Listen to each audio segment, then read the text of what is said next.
There's a word called pose. You've heard that word maybe in English, like talking about music and stuff like that, or but in the military, if you haven't been in the military recently, it's been used to be what used to be the REMS, REMF, the rear echelon mother from blank. The people in the rear with the gear, right?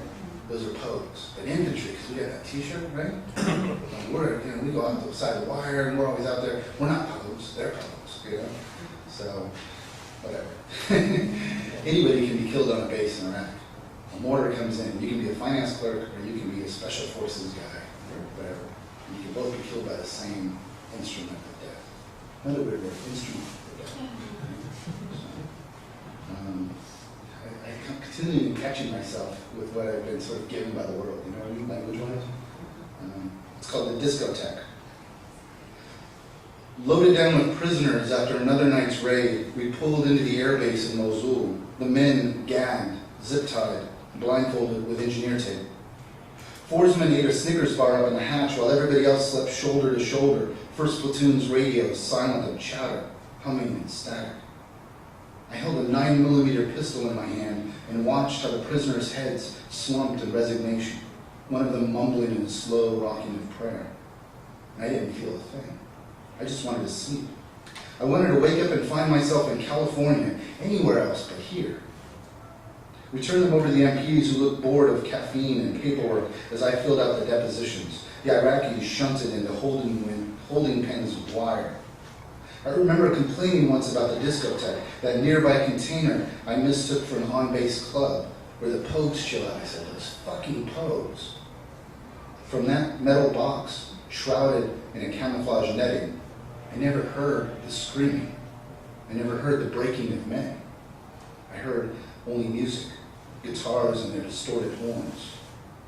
The deposition forms don't have a space for the women who sat huddled together in the darkness of the front room, sobbing. Through night vision goggles, they appeared a glaucous green, a luminous and unnatural vision. One of them, with cat's eyes of light, saw me. The men of military age were bound, silenced in another room. I numbered them with a Sharpie pinned to the white tape of the blindfold. And of those many depositions I wrote, of those many depositions I wrote, the many sentences I framed into careful precision, how many were translated into Arabic?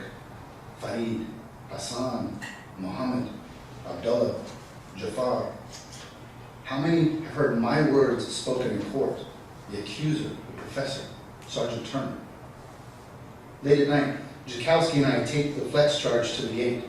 I unspooled the shock tube, removed the safety. Hathaway radioed down the countdown, and when he reached 0, I pulled the pin. It was me, Sergeant Turner, who cracked the night open with explosives and wrote it all down, word by word, afterward.